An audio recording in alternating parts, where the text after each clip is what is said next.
Okay, we will start the third part of redemption as the ultimate solution today. What is the redemption? Redemption means restoration.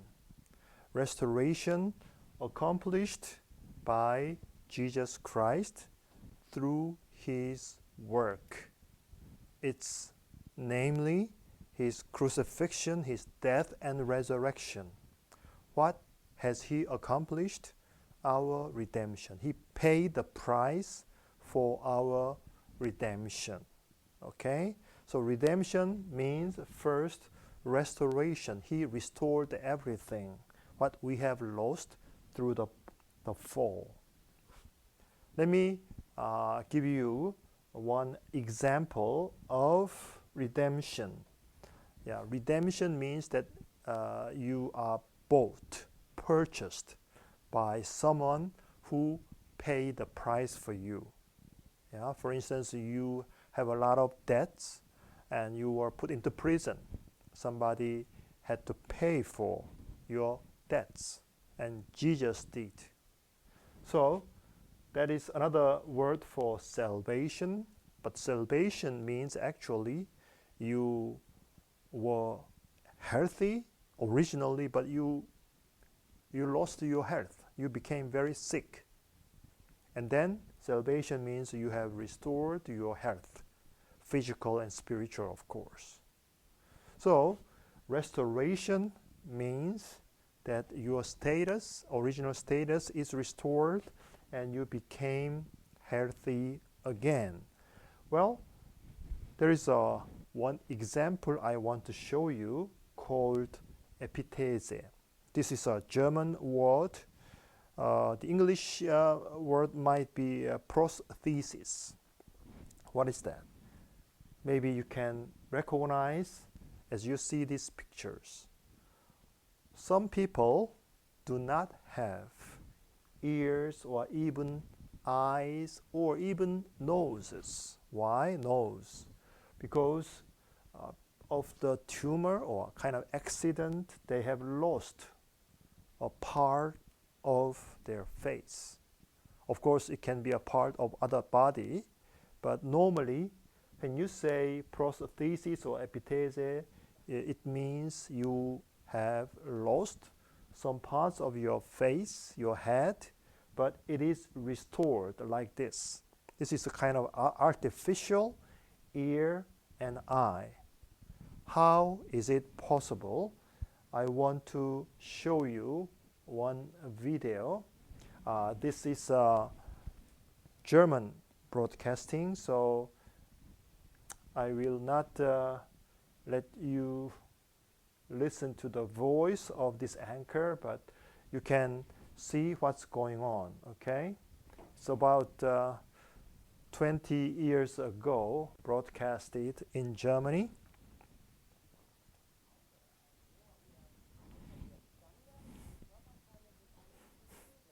There is a famous Korean who does this work, okay?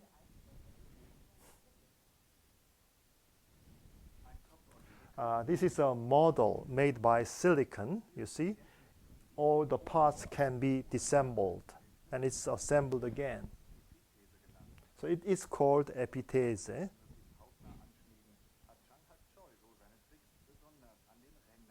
But you can see all the here, the magnetics.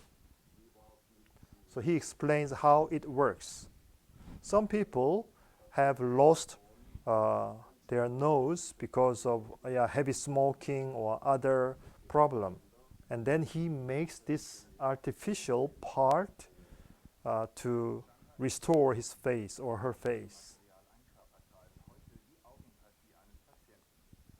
And this shows you how he makes a part of the face.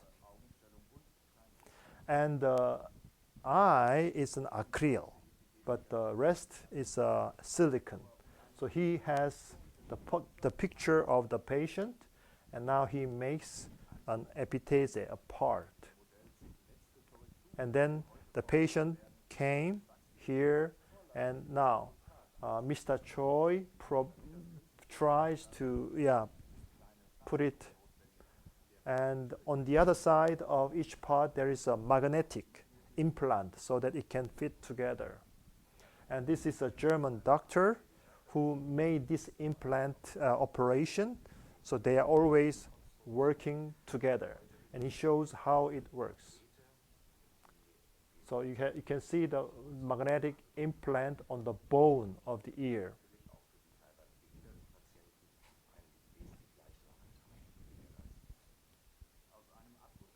And then he makes this eye, and even every hair is made by himself. You see, it's very complicated work. It's a kind of artwork, and the most difficult aspect is to make the same color of the skin.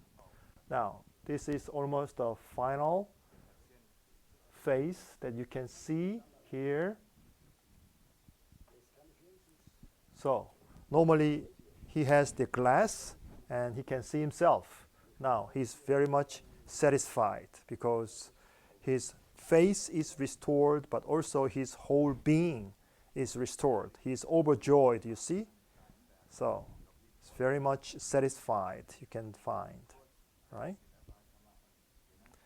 And another person with the artificial eye as well, right? I have another video. It's a little bit shocking, and Mr. Choi went to Vietnam, and he did a medical mission, and he met one lady in Vietnam, and surprisingly enough, she has lost almost a half of her face. Right? How?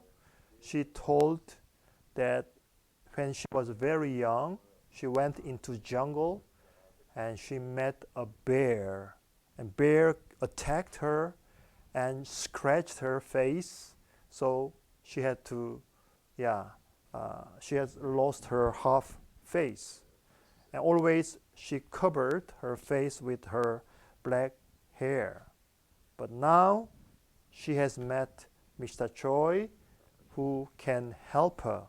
So Mr. Choi brought this lady to Germany, and then she stayed in his house for 3 weeks almost. She cannot understand Korean or German, so she just remained silent, but now she opened her heart step by step, and this is the prototype. Yeah, so he explains how he made the prosthesis, you see. So he put the eye again, and then he makes further effort, you see, to make another one. So step by step, she has already implant here, you see, and then he is busy to make an prosthesis for her. And the only wish of this lady was that her skin color might as white as possible. That's the only wish that she had. Okay, so I will show you the second part.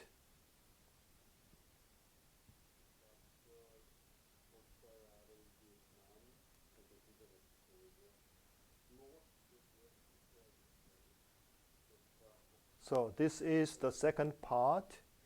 Now, you see, she has already the finished product, and he made two, because it's very difficult for her to come back after a few years, like to adjust the product, you see. So he, in his new clinic in Leverkusen, Germany, explains how he has made. And now she is now a little bit relaxed. She has some smiles because of this restoration, you see? Yeah? So that's my example, okay, to share with you for this theme of restoration, okay? So every patient is overjoyed, fully satisfied, and they have restored their self-esteem, okay? That's one example. Now, another aspect of redemption is reconciliation. Well, I will share with you about this theme later with a long story and presentation, okay? Yeah, I have many good examples about that in South Africa, for instance, in Germany, in Europe, also in Korea. Yeah. So redemption means that we restore, yeah, the relationship, and we are reconciled. And this word is in German. And redemption means that we are totally renewed. We are now a new creation. If anyone is in Christ, it's a new creation. It means not only we are new creature, but the whole order of new creation has begun through Jesus Christ. And redemption means also that God's grace restores not only our spiritual aspect, but the nature, the whole world. Okay, so just like sin had a cosmic effect, sin has distorted everything. God's grace, God's redemption has restored everything. Okay? Now, the second point I want to mention is that redemption is first progressive. It's step by step, God has revealed His plan. Second, redemption is restorative. Okay? As I mentioned already. Third, redemption is comprehensive. It's a total picture. Okay? You need to remember these 3 points, and I will explain step by step throughout the history called redemptive history. You know, the Bible has a lot of histories from creation to consummation. And you can find the first redemptive covenant in the book of Genesis, chapter 3, verse 15. It's called Proto-Evangelium, means the first gospel. Why? Right after Adam and Eve fell into sin, God has promised that He will send the Messiah as the son or descendant of the woman. And when He comes, He will crush the head of the serpent. You know, when you want to catch the serpent, you have to take control of the head. Otherwise, you will be attacked and you will die. You see? So, the Messiah will come and crush the most important part of Satan. And it happened on the cross, actually. But on the other hand, the heel, the back part of his feet will be, attacked again by the Satan. That's the suffering, crucifixion of the Messiah. But anyway, that was the first promise, the first covenant of God, that He will redeem us, He will save us, He will restore the original relationship. Okay? Now, the second part is the covenant with Noah. You know the story, I guess. If you read Genesis chapter 6 to 9, you can find the story of Noah, the story of flood, right? God commanded him to build this huge ark, right? Not just a small boat. Why is that so big? Because God wanted to save not only the family of Noah, but also all the other living creatures, all the animals, right? So you can find this famous picture of Noah's ark, and at the end, after the flood, God has shown us the rainbow, the beautiful rainbow on the sky, and that means that God will not judge by flood again, right? And then God has made another covenant with Noah, but not only with Noah, but also with his family members, his wife, 3 sons and daughters-in-law, but also his descendants, including you and me. But again, plus with all the living creatures. God mentioned, if you read Genesis chapter 9, the flying animals and the house animals and the wild animals, right?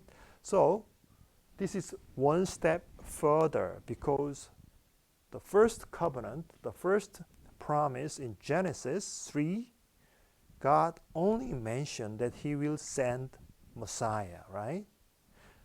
And here the scope of God's people is mentioned. But not only human beings, but also living creatures. So in God's kingdom, there are not only human beings. It includes all the living animals as well.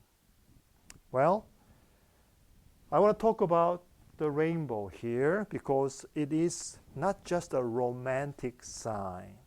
If you read the Hebrew original Bible, you find this word, ha-keset. Here, ha is the definite article, the, and keset means actually bow. What is bow? It's originally a weapon. Yeah? If you have the war, you need this bow. And what else do you need? Of course, arrows. You shoot your arrows to kill the enemy with the bow, right? So it's not just a rainbow, but originally it's the bow. The bow means a weapon. It means a spiritual war, actually, right? So if you read Genesis chapter 9, verse 13, we can read it together, okay? Let's go. I have set my rainbow in the clouds. It will be the sign of the covenant between me and the earth, right? You see here, between God and not only the family of Noah, the descendants of Noah, but the whole earth is involved here in this covenant. Why? Here, the rainbow, it's in English, it's a rainbow, but originally it's a bow. God declares a spiritual warfare, actually. To whom? That's the question. You see, when I was in Germany, there was a famous big congress called the Missionale. It's a kind of mission conference every end of February or beginning of March. About 3,000-4,000 Christians gathered together in the city called Cologne. And the symbol of that congress is this rainbow cross. Can you imagine why is this rainbow cross possible? Then we can go back here, because this is actually a bow, I said, right? It's a weapon. And if you shoot the arrow, where will the arrow go? It's upward, right? Not to downward, right? So if you shoot, the arrow goes up, and then it will shoot whom? God or man? It's God. How do you know? Well, it's on the cross. Jesus Christ was crucified on the cross. He was shot, right? And through his death, through his sacrifice, we are redeemed. So God is talking about cross here actually. God is talking about his sacrifice. God himself will be the victim for us, to redeem us, to pay the price for us. You see? Therefore, it's a gospel here. If you read furthermore in Ezekiel chapter 1 verse 28, you can see another rainbow, right? It was the time of Babylonian captivity. So it means that the Israelites were slaves. Yeah, they have lost their land, their country, their nation, and they were arrested and they went to Babylon and they stayed there for 70 years. There's no hope, actually. They were totally in despair. But God has shown a new vision through prophet Ezekiel, a young man, a priest, and he has seen the appearance of a rainbow in the clouds. Why? It means God has not forgotten his covenant with Noah on earth, right? So his covenant still valid. That's the meaning here. And the radiance around him, the glory of God, is still there. And the appearance of likeness of the glory of the Lord. You see? So this passage again reminds us that God's redemptive covenant is not in vain. Throughout the history, he remembers and he fulfills on the right time. And at the end, the book of Revelation chapter 4 verse 3, you can find another rainbow. It is a consummation. Yeah, the vision for the fulfilled kingdom of God. You can see God's throne, and it is encircled, surrounded by elders and 4 living creatures. You see here 4 living creatures. You can see here lion, ox, man, and eagle. Why? Lion is the king of the wild animals and the symbol of the Gospel of Matthew, right? Matthew explains Jesus as the king of the Jews. So it's a lion. Here ox is a tamed animal, house animal. Ox is the representative.